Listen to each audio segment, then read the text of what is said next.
There was a specific entry in the Annie Guthrie divorce files that was kept strictly out of the public eye. That entry is dated exactly 48 hours before Nancy Guthrie vanished. While the public continues to label this a standard missing person case, the official records suggest a much more calculated sequence of events. If you look closely at the timeline, the disappearance of Nancy wasn't a sudden tragedy. It was a reaction to a legal move that Tomaso Sion never saw coming. What the public record shows and what the public was never meant to read are two entirely different documents. Long before the reports were filed regarding the Guthrie residence, the internal structure of the household was already showing signs of a slow-motion collapse. Annie and Tomaso curated an image of perfect harmony for the cameras, but documented reality tells a colder story. Records indicate a systematic shift in financial control where Annie found herself increasingly isolated from the very assets she helped build.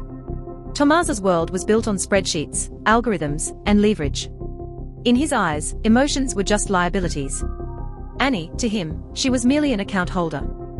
Nancy was the first to identify these discrepancies. She held the legal capacity to audit the family's holdings and began questioning the movement of capital that Tomaso could not publicly explain. The tension within the home had reached a critical level. Annie began keeping a quiet documented log of these financial shifts, building a file that would later become a point of contention. Tomaso was a consultant who valued control above all else. He viewed his family's resources as his primary leverage.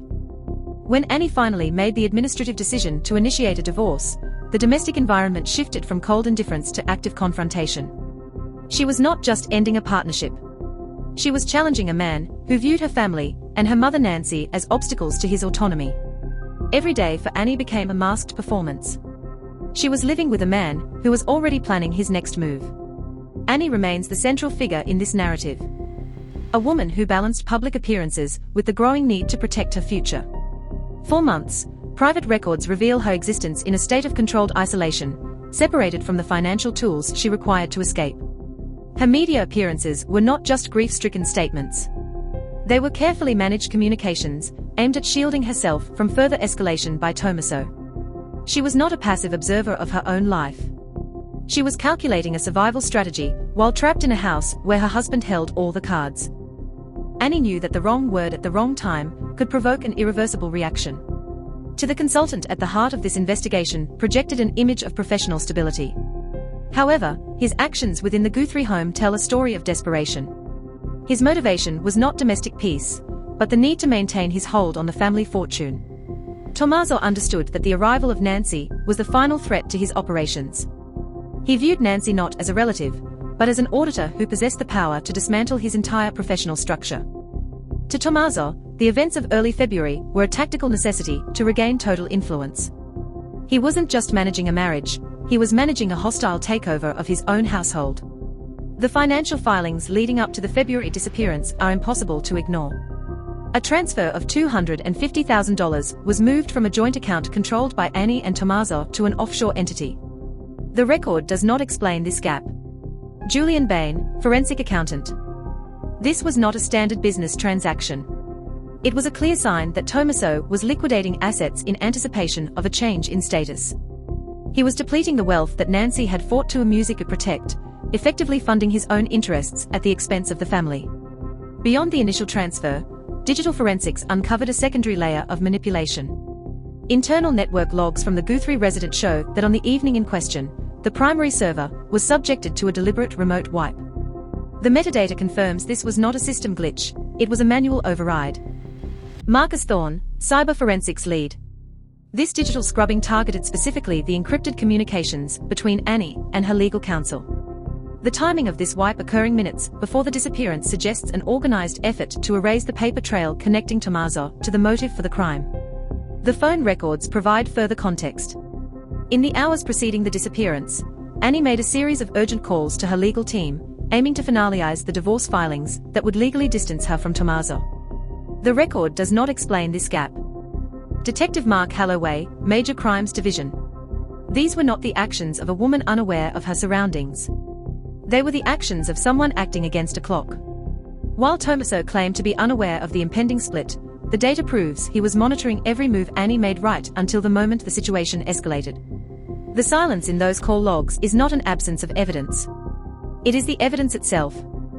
Dr. Elena Rostova, with 22 years of experience in behavioral profiling, notes that Annie's public statements were strategic in nature. When she famously stated that things in my personal life haven't been normal for a while, she was signaling the moment her life became a struggle for safety. Dr. Rostova suggests this is a common response for someone under extreme domestic pressure, trying to warn the public without provoking a direct response from Tomaso. Annie was operating in a state of heightened awareness, fully aware that Tomaso was watching every word she chose.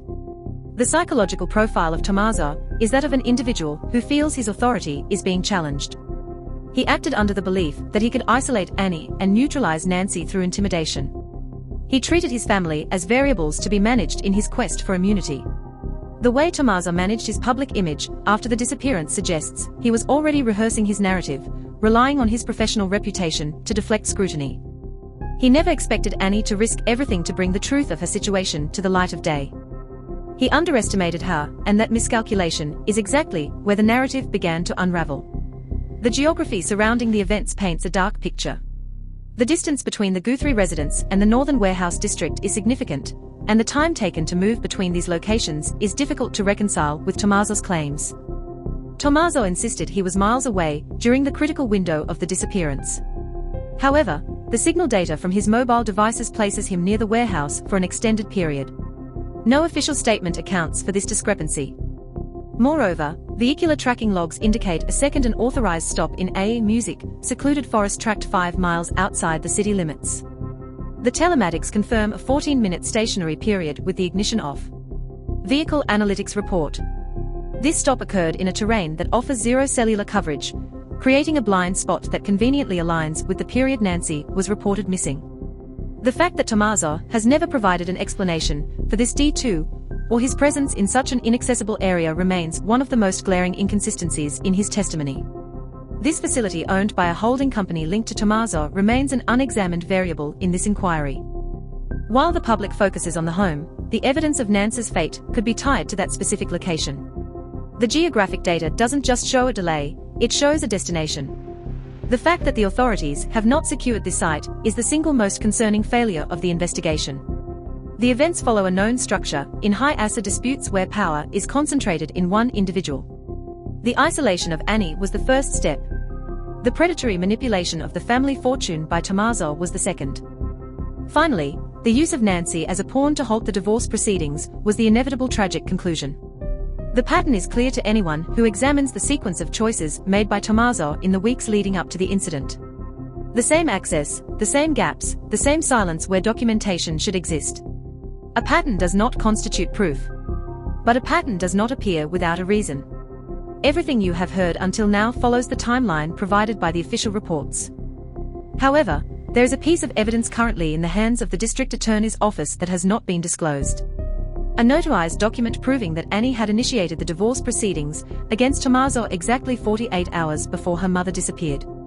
If you want to be notified the moment the next layer of this case is documented, follow this channel and turn on notifications. What comes next is already in the record. We just have to read it carefully. Everything documented in this video comes from publicly available records. No anonymous sources. No speculation presented as fact. What you have just seen is what the official record contains. The question is not whether this information exists. The question is why it took this long for anyone to read it carefully. You have now seen the timeline. You have seen the gaps. You have seen what the record contains and what it does not. 2 words, that is all that is needed in the comments. Write music now. Documented or buried. Nothing else. Just those 2 words. The official version required everyone to stop at the same sentence. We did not stop there.